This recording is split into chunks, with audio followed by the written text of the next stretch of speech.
Türkiyənin məşhur honamlı keçi cinsinin xüsusiyyətləri. Honamlı keçiləri Antalya, Konya bölgələrində yetişdirilir. Vətəni Türkiyə olan honamlı keçisi Aralıq dənizi bölgəsində Toros dağlarının ətəklərində yetişdirilir.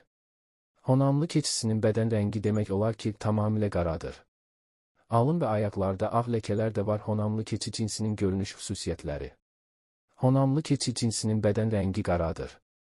Antalya və ətraf ərazilərdə yetişdirilən bu keçi cinsinin alnında və ayaqlarında ağ və ya qəhvəyi ləkələr ola bilər.